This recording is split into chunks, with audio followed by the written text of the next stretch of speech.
শেষ জামানার সবচেয়ে ইম্পর্টেন্ট ক্যারেক্টার হচ্ছেন ঈসা আলাইহিস সালাম।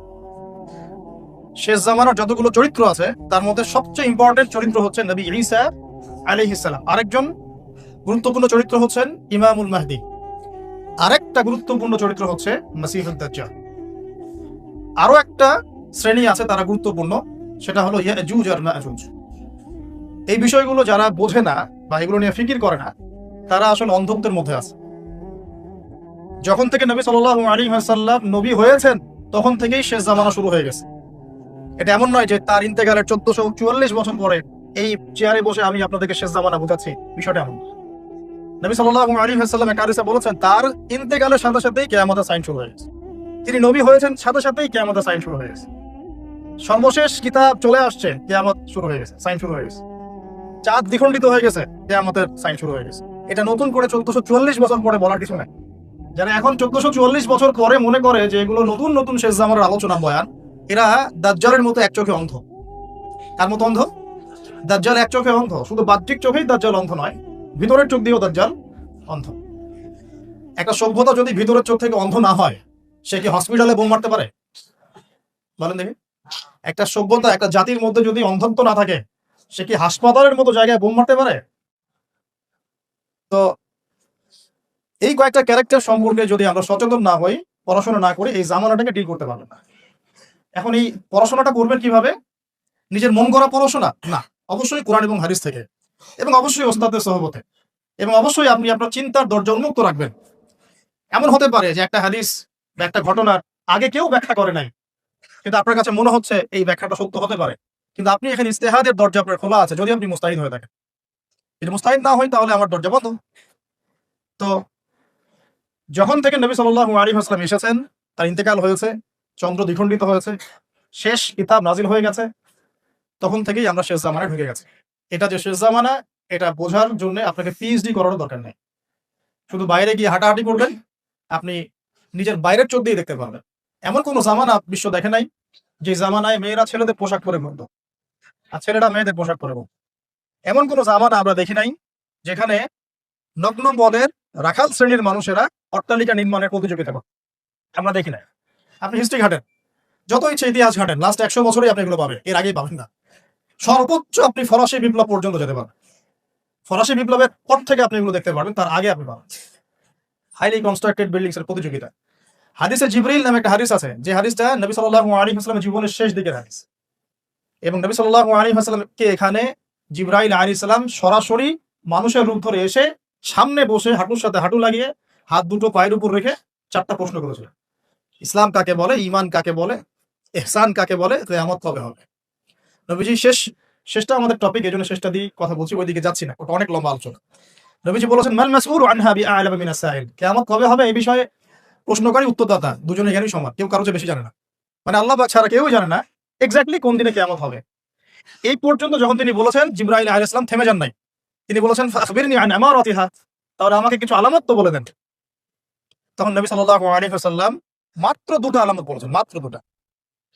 পুরো জীবনের দাওয়াতি জীবন শেষের দিকের হাদিসে মাত্র দুটো আলামত, অন্যান্য অনেক হাদিসে অনেক আলামত, এখানে মাত্র দুটো।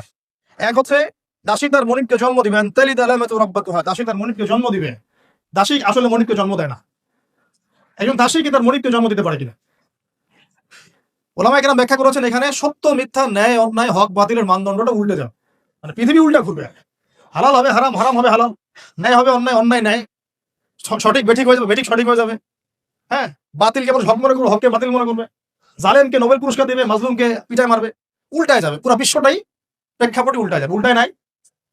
যদি এরপরেও বুঝতে না পারেন তাহলে সূরা কাহাফ পড়েন, চোখের অন্ধত্ব দূর হবে ইনশাআল্লাহ।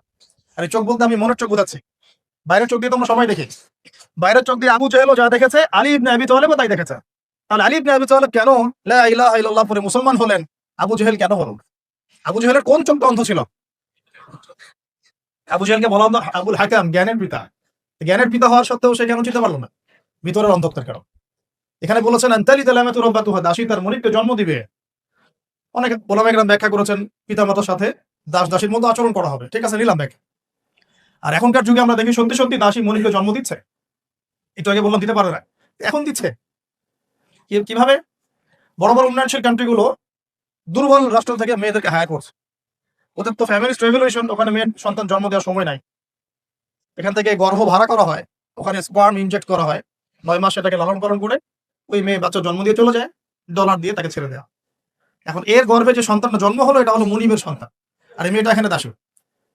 ব্যাপারটা বুঝতে পারছেন? এই ব্যাখ্যাটা কোন কিতাবে নাই, আমরা এখনকার ওয়ার্ল্ড অ্যাফেয়ার্স থেকে পাচ্ছি।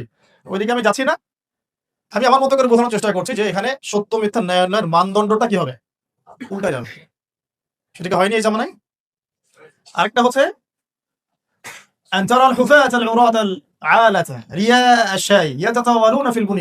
যখন আপনি দেখবেন যে সমাজের সবচেয়ে নিম্ন শ্রেণীর খালি পায়ের, খালি গায়ের, মানে নগ্ন দেহ নগ্ন পা এবং রাখাল শ্রেণীর মানুষ, রিয়া আশায় ইয়াতাতাওয়ালুনা ফিল বুনিয়ান। যে কোনো মাদ্রাসায় গিয়ে উলামায়ে কেরাম থেকে জিজ্ঞাসা করেন ইয়াতাতাওয়ালুনা মানে কি। ইয়াতাতাওয়ালুনা মানে শুধু বিল্ডিং বানানো না, বিল্ডিং বানানোর প্রতিযোগিতা করা। আপনার 10 তো আমার 12, আপনার 15 আমার 20, আপনার 50 আমার 60, মালয়েশিয়া একটা 95 একটা 97, ওই টুইন টাওয়ার এত তো আমার এত। আরবের কান্ট্রিগুলো যার আগে যে তেল ছিল না, যখন তেল যখন পাওয়া যায়নি, মাটির নিচে ছিল, বেদুইনের মতো জীবন যেমন হতো, জাস্ট লাইক বেদুইন। এখন দেখবেন যে কাবা ঘরের চাইতে ক্লকটা উঁচু হয়ে গেছে। কাবা যেন ওখানে নিজের উচ্চতায়, কাবার উচ্চতা ম্লান হয়ে যাচ্ছে অন্য বিল্ডিং এর উচ্চতার কাছে। তাই হচ্ছে না বিষয়টা? এটা ছিল নাকি আগে? এগুলো ছাড়াও অসংখ্য, আপনি এই জামানায় যখন বাইরে বের হবেন এই মেয়েদেরকে দেখতে পারবেন, সুদ ঘরে ঘরে দেখতে পারবেন, জিনা ডোর টু ডোর দেখতে পারবেন, মুসলিমদের উপর নির্মম নির্যাতন এটা ঘরে ঘরে দেখতে পারবেন, অধঃপতন, মুসলিমদের নৈতিক অধঃপতন। এমন হাদিস আসছে যে মসজিদে মানুষ নামাজ পড়বে, একজনও ইমানদার থাকবে না, এমন যুগ আসবে। প্রকৃত ইমানদারের কথা বলা হচ্ছে। বলা হচ্ছে যে চতুর্দিক থেকে কাফের মুশরিকরা তোমাদেরকে ঘিরে ধরবে, দস্তরখানায় যেভাবে খেতে বসো তোমরা, এইভাবে তোমাদেরকে গোগ্রাসে খেয়ে ফেলবে। সাহাবীরা প্রশ্ন করছেন আমরা কি তখন সংখ্যায় খুব কম হবো? নবী বলছেন না, তোমরা সংখ্যায় হবে একদম সমুদ্রের ফেনার মতো, কিন্তু দুনিয়ার মহব্বত আর আল্লাহর রাস্তায় জান দেওয়ার ভয় তোমাদেরকে পেয়ে বসবে। হয় নাই? এটা নিয়ে আলোচনা করলে অনেক সময় যাবে। অনেক লেকচার আছে, বইপত্র এখন বের হয়েছে, পড়াশোনা করবেন এবং মিলানোর চেষ্টা করবেন যে আসলে আপনি কোন যুগে বসবাস করছেন। তো সভ্যতা শুরু থেকে যে জায়গাটা সবচেয়ে বেশি ইম্পর্টেন্ট, ওই জায়গাকে কেন্দ্র করেই সভ্যতা শেষ হবে। সভ্যতা শুরু থেকে ইম্পর্টেন্ট কেন, ওইটা একটা বিষয় আলোচনা করছি।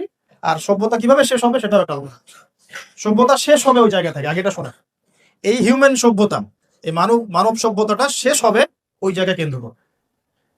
কিভাবে? যতক্ষণ পর্যন্ত ওই জায়গায় মাসিহুদ দাজ্জাল বের না হচ্ছে ওই কন্টিনেন্টের মধ্যে, এবং তার অনুসারীদেরকে নিয়ে সে বিশ্বটাকে শাসন না করছে, ততদিন পর্যন্ত কিয়ামত হচ্ছে না। আমার কথা ক্লিয়ার? বুঝতে পারছেন কি কথা? যতদিন পর্যন্ত মাসিহুদ দাজ্জাল মানুষের রূপে বের হয়ে ওই জায়গাকে কেন্দ্র করে, হোলি ল্যান্ডের কথা বলছি। হোলি ল্যান্ড মানে হচ্ছে পুরো নীল নদ থেকে শুরু করে ফোরাত নদী পর্যন্ত। নীল নদ থেকে শুরু করে ফোরাত মানে Euphrates, river Nile, from river Nile to river Euphrates, এই পুরো জায়গাটার কথা বলছি। এটা হলো হোলি ল্যান্ড, পবিত্র ভূমি। কি নাম? পবিত্র ভূমি, হোলি ল্যান্ড। এই জায়গা থেকে যতক্ষণ না দাজ্জাল এবং তার ফলোয়ার্সরা ওয়ার্ল্ডকে রুল করছেন, ততক্ষণ পর্যন্ত কিয়ামত আপনি দেখতে পাবেন। এরা বেসিক্যালি দাজ্জালকে ফলো করবে এবং সে 40 দিন বিশ্ব শাসন করবে। নবীজি বলছেন তার প্রথম দিনটা হচ্ছে 1 বছরের সমান, দ্বিতীয় দিনটা হচ্ছে 1 মাসের সমান, তৃতীয় দিনটা হচ্ছে 1 সপ্তাহের সমান, বাকি দিনগুলো তোমাদের দিনের মতোই। ভাবতে হবে না কিভাবে একদিন 1 বছরের সমান হতে পারে? যদি সত্যি সত্যি বাহ্যিকভাবে 1 বছরের সমান হয়, তার মানে কি? তার মানে পৃথিবীর গতি কি কমে যাবে না থেমে যাবে? কিছু একটা তো হবে তাহলে। আর যদি রূপক কোন অর্থ থাকে তাহলে সেই ব্যাখ্যাই বাকি, সেটাও তো ভাবতে হবে। আমরা তো ভাবনা চিন্তা বাদ দিয়ে দিচ্ছি সেই 400-500 বছর আগ থেকে। আল্লামা ইকবাল বলেছেন এই মুসলিম জাতি ক্রিটিক্যাল থিঙ্কিংস মানে কি বলবো এটাকে, গবেষণামূলক চিন্তাধারা, গবেষণামূলক চিন্তা চেতনা, এই পুরো জাতি সামষ্টিকভাবে 400 বছর আগে ছেড়ে দিয়েছে। আমাদের ভাবনার সময় নাই। তো ভাবনার সময় নাই কেন? কারণ আমাদের মাথায় কিছু পেরেশানি আছে, খাবারের, চাকরির, ব্যবসার ইত্যাদি। আর যতটুকু সময় বাকি ছিল ওইটা তো মোবাইল ফোন খেয়ে নিচ্ছে, বাকিটা তো ফোন খেয়ে ফেলতেছে। তো দাঁড়ায় যেটু চিন্তা করবে যে আসলে কি হচ্ছে, কেন হচ্ছে, কোথায় ছিলাম, কোথায় আছি, কোথায় যাচ্ছি, চিন্তার সময় নেই। আর ঢাকার মতো সিটিতে আমরা যারা থাকি, সেখানে তো দেখা যায় ফ্লাইওভার উঠলে যে মানুষের দৌড়ঝাঁপ দৌড়ঝাঁপ দৌড়ঝাঁপ, চিন্তার সময় নাই, সুযোগ নাই। পেঁচায় নিশুনে আপনি চিন্তা করবেন, আপনাকে তো বিশ্বকাপ দিয়ে ধরে দেওয়া হচ্ছে। আপনি দেখবেন কত সেঞ্চুরি হাঁকেন, ওইদিকে যে সেঞ্চুরির পর সেঞ্চুরি বাচ্চাদেরকে মেরে ফেলা হচ্ছে, এটা তো খবর নেই আপনার। কে সেঞ্চুরি হাঁকাইলো এটার খবর আছে। আর মিডিয়াগুলো তো মাশাআল্লাহ তাদেরই, এগুলো তো ঢালাও ভাবে প্রচার করা হচ্ছে, এই মানুষ দেখতে না চাইলেও দেখানো হচ্ছে, দেখবি না মানে দেখতে হবে, ভাবটা এরকম। আর এই আড়ালে যে কত মুসলিম ওখানে মারা যাচ্ছে ঠিক নাই। আর আমরা তো ইস্যু পাগল জাতি, আবেগী এবং ইস্যু পাগল। আর কিছু ইস্যু বাজ আছে আমাদের সমাজে, এরা তো ইচ্ছা করে ইস্যু রাইজ করায়, আপনাকে একটা ইস্যু ধরাই দিবে যাতে মূল বিষয়টা থেকে আপনি সরে যান। মূল একটা বিষয় আছে গোড়া, ওইটা থেকে সরে গিয়ে শাখা পোশাক আনিয়ে আপনাকে ব্যস্ত করে নেবে। ঠিক আছে, এর পিছনে কাজ করে কিছু ইস্যু বাজ শ্রেণীর মানুষ এবং কিছু মিডিয়াও এখানে দায়ী আছে, তাদের দরকার ভিউজ। এখন দেখেন ওই 6, 7, 8, 9 ওই তারিখগুলোতে যেভাবে আলোচনা হচ্ছিল ইস্যুটা নিয়ে, আস্তে আস্তে যেন ওটা ইজি হয়ে গেল, নর্মাল হয়ে। এখন একটা সংখ্যা হচ্ছে, আজকে কত? আজকে 6,000 মারা গেছে। কালকে কত হয়েছিল? কালকে 5,500। আগামীকাল দেখবেন আজকে 6,300 আমাদের ভাইদেরকে মেরে ফেলছে, বাচ্চাগুলোকে মেরে ফেলছে, এই পর্যন্ত। এখন অনেকে বলতে পারেন যে এখানে বলেই বাকি হবে, আমি তো জানি বলে কিছু হবে না, বা ওই পরিসরে আমি কিছু করতে পারবো না, কিন্তু সচেতনতা তো তৈরি করতে হবে আমাদের। আমরা তো জানি না কিয়ামত কবে হবে, তাই বলে কি আমরা আমাদের জীবনে প্রিপারেশন নিব না? আমরা তো জানি যে আমরা মাসিহুদ দাজ্জালের সাথে লড়তে পারবো না, দাজ্জালকে আপনি মারতেও পারবেন না, তাকে মারবে ঈসা আলাইহিস সালাম। তার আগ পর্যন্ত মুসলমানরা তার সাথে লড়াইয়ে পেরে উঠবে না, তাই বলে কি তারা লড়াই করা ছেড়ে দিবে? এরা হচ্ছে নেগেটিভ মাইন্ডসেটের মানুষ, এটা হচ্ছে মনস্তাত্ত্বিকভাবে পরাজিত, বুদ্ধিবৃত্তিক পরাজয় বলি আমরা এটাকে, বুদ্ধিবৃত্তিক পরাজয়। আগেই সারেন্ডার করে ফেলে যে আমার তো কিছু করার নাই। আর মাশাআল্লাহ পৃথিবীর বুদ্ধিজীবীদের একটা বড় অংশ আমাদের দেশেই জন্ম নিয়েছে মাশাআল্লাহ, সেকুলার অঙ্গনও এবং ধর্মীয় অঙ্গন, বুদ্ধিজীবীর অভাব নাই মাশাআল্লাহ। অ্যানালাইসিস কি, ইরান সৌদি এইটা ওইটা কি হবে না হবে, কেন হচ্ছে না, কে রংবলি পাঠাচ্ছে, সুবহানাল্লাহ। কিন্তু মূল জায়গাটা থেকে সরে গেছেন আপনি। মূল জায়গাটা হচ্ছে ওই জায়গাটা হোলি ল্যান্ড, ও চায় পুরো হোলি ল্যান্ড, মানে from river Nile to Euphrates, এই পুরো জায়গাটাই তাদের চাই। এই উদ্দেশ্যে তারা আগাচ্ছে, এবং এই উদ্দেশ্যে তারা আগাতে আগাতে আগাতে আগাতে মাসিহুদ দাজ্জাল বের হবে। আর এগুলা বলার পরে যদি কোনো শায়েখ আপনাকে বলে যে এই কথা শোনার দরকার নাই, তার আকীদা ভালো না, তাহলে বুঝে নিয়েন তার মধ্যে নেফাক আছে, অথবা তার অন্তর্দৃষ্টির ঘাটতি আছে, অথবা সে ওয়ার্ল্ড অ্যাফেয়ার সম্পর্কে কিছুই জানে না।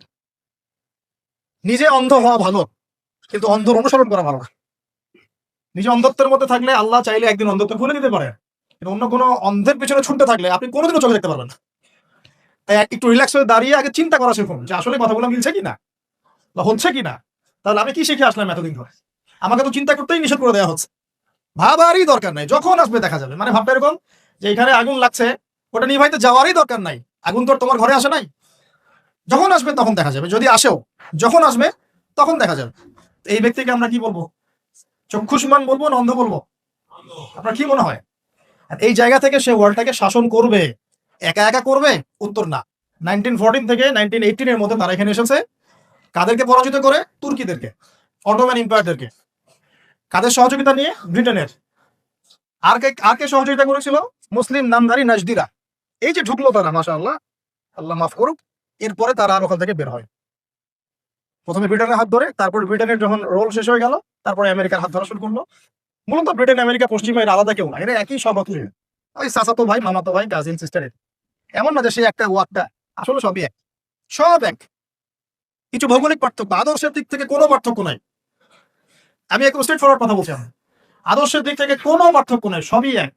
তারপরে এদের সহযোগিতা নিয়ে, পশ্চিমাদের সহযোগিতা নিয়ে ক্রমশই বড় হয়েছে, ক্রমশ বড় হয়েছে। তাদের উদ্দেশ্য পুরো হোলি ল্যান্ডটা দখল। হোলি ল্যান্ড কোন জায়গা বলেন তো? নীলনদ থেকে, আমার ধারণা, আল্লাহ আল্লাহ ভালো জানেন, আমি চাই না এটা হোক, আল্লাহ ভালো জানেন, যে প্রথম বিশ্বযুদ্ধ এবং দ্বিতীয় বিশ্বযুদ্ধের মতো আরো বড় কিছু এরা পরিকল্পনা করতে পারে ভবিষ্যতে। প্রথম বিশ্বযুদ্ধ, যে বিশাল একটা যুদ্ধ হয়েছে, এর মধ্য দিয়ে ব্রিটেন শাসন ক্ষমতায়, রুলিং স্টেট। দ্বিতীয় বিশ্বযুদ্ধ, বিশাল একটা যুদ্ধ সৃষ্টি করা হয়েছে, তারপরে আসলে আমেরিকা। আমার ধারণা এরা নতুন করে এমন কোন যুদ্ধ লঞ্চ করতে পারে, এবং লঞ্চ করার সময় এইভাবেই কোনো ইস্যু সৃষ্টি করবে, যেটা করছে ক্রমশ। ইউক্রেন রাশিয়ার মতো হতে পারে, সিরিয়া ইস্যু হতে পারে, কোন একটা ইস্যু নিয়ে দেখবেন। আমি দোয়া করি আল্লাহ যেন না হয়, তা আমার কাছে মনে হয় এমন কোনো একটা ইনসিডেন্ট হতে পারে, এতে পরিকল্পনায় আছে ইনশাআল্লাহ তাআলা। আল্লাহ রাব্বুল আলামিন এই বিশাল মহাযুদ্ধের পরে, মালহামার পরে ইমামুল মাহদিকে নিয়ে আসবেন, এবং তার হাতে বিজয় লিখে আছে। তখন আছে যে খোরাসান থেকে ব্ল্যাক ফ্ল্যাগস যাবে, এবং স্ক্রল করে, বরফে স্ক্রল করে হলে ওদের সাথে তোমরা যুক্ত হয়েও, আর পৃথিবীর কোনো সেনাবাহিনী ওদেরকে পরাজিত করতে পারবে না। তারপরে ঈসা আলাইহিস সালাম, ইমাম মাহদির পরে ঈসা আলাইহিস সালাম আসবেন না, ইমাম মাহদির পরে দাজ্জাল বের হবে। দাজ্জালের যখন পুরা ওয়ার্ল্ডে ম্যাসাকার করতে থাকবে, তখন আল্লাহ পাক ঈসা ইবনে মারইয়াম পাঠাবে। এই সময়টা খুব দ্রুত হবে, খুব লম্বা সময় না। তারপরে মাসিহুদ দাজ্জালের হাতে ঈসা ইবনে মারইয়ামের হত্যা লেখা আছে এই প্যালেস্টাইনের বাবেলুদ নামক জায়গাতে। এবং তারপরে তিনি সেখানে সেই যে প্রতিশ্রুতি যে মাসিহ আসলে আবার বিশ্বে ইসলামিক খেলাফা শান্তি বাস্তবায়িত হবে, সেটা জেরুজালেম থেকে ঈসা আলাইহিস সালাম করবেন ইনশাআল্লাহ। 40 বছর তার রাজত্ব থাকবেন শাসক হিসাবে। তারপরে তিনি এর মধ্যে বিয়ে শাদী করবেন, তার সন্তান হবে, এবং এবং তাকে তার ইন্তেকালের পর তাকে দাফন করা হবে আমাদের নবীজির পাশে সাল্লাল্লাহু আলাইহি ওয়াসাল্লাম। তারপরে তিনি ইন্তেকাল করবেন, মানুষ আবার খারাপ হওয়া শুরু করবে, এর মাঝখানে ইয়াজুজ মাজুজও বের হবে, এটাও আল্লাহ পাক নিশ্চিহ্ন করবেন। এই ঘটনাগুলো ঘটবে। কখন ঈসা ইবনে মারইয়াম আসবেন, একটা সাইন খালি বলে দেওয়া হয়ে গেছে। আমরা জানি তিনি সিরিয়ায় আসবেন, দামেস্কের মিনারের উপরে আসবেন, ইত্যাদি ইত্যাদি। কখন সেটা? ফার্স্ট অফ অল দাজ্জালের আগমনের পরে, দাজ্জাল আসার আগে নয়। আর দাজ্জাল ইমামুল মাহদির আগে নয়, মাহদির পরে। সিকোয়েন্স তাহলে কি মিলতেছে? আগে যুদ্ধ, তারপর যুদ্ধ বা সাথে সাথে মাহদি, তারপর দাজ্জাল, তারপর ঈসা ইবনে মারইয়াম, তারপর খিলাফত, তারপর মানুষ খারাপ হওয়া শুরু হওয়া, তারপর কিয়ামত। ঈসা ইবনে মারইয়ামের আগমনের পরে ইয়াজুজ মাজুজ। ঠিক আছে? এখন একটা খালি সাইন আপনাদেরকে বলে দেই, এটা আজকে বাসায় গিয়ে ঘাটাঘাটি করে দেখেন যে কি অবস্থা। ওখানে একটা হ্রদ আছে, তার নাম হচ্ছে দ্য সি অফ গ্যালিলি। কি নাম? The sea of Galilee. এটাকে বলা হয় আরবিতে তাবারিয়া হ্রদ। কি হ্রদ? এই তাবারিয়া হ্রদের পানি শুকিয়ে যাওয়াটাই হচ্ছে ঈসা আলাইহিস সালামের আগমনের লক্ষণ। এখন বাসায় গিয়ে স্টাডি করতে থাকে, আমি ধরিয়ে দিলাম। ঠিক আছে ভাই? তাহলে আমরা কি হতাশ হবো নাকি আমরা খুশি হব? কোনটা? আমরা মোটেই হতাশ হব না। এটা কনফ্লিক্ট চলতে আছে, চলতে থাকবে। প্রয়োজনে মুসলিমদের যত ত্যাগ প্রয়োজন মুসলিমরা করবে, কিন্তু তারা কখনোই জালেমের সামনে মাথা নত করবে না।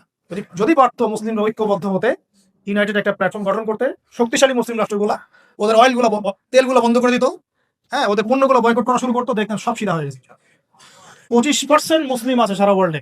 এই 25% মুসলিম যদি ওদের পণ্যগুলো বয়কট করে ফেলায়, ওদের ব্যবসা বন্ধ হয়ে যাবে। আমাদের অনেক কিছুই করার আছে, আল্লাহ পাক আমাদেরকে করার তৌফিক দান করবে। অ্যাটলিস্ট আমরা আরশের মালিকের কাছে আমাদের দোয়া করতে থাকি। এবং এটাই সময় নিজেকে ইসলাম সংশোধন করার, যে আল্লাহ যেন আমাদেরকে ইসলাম সংশোধন দান করেন, সিরিয়াস হওয়ার, বিশ্বের পরিস্থিতি সম্পর্কে, আমাদের অবস্থান সম্পর্কে, সামনে কি হতে যাচ্ছে এগুলো সম্পর্কে চোখ কান খোলা রাখা, এবং আমরা নিজেরা ইমানি দিক থেকে প্রস্তুত হওয়ার চেষ্টা, এবং এই আলোচনাগুলো বেশি বেশি হওয়া দরকার, যাতে আমাদের পরের প্রজন্ম এই অপদার্থ প্রজন্ম হিসেবে গড়ে না ওঠে।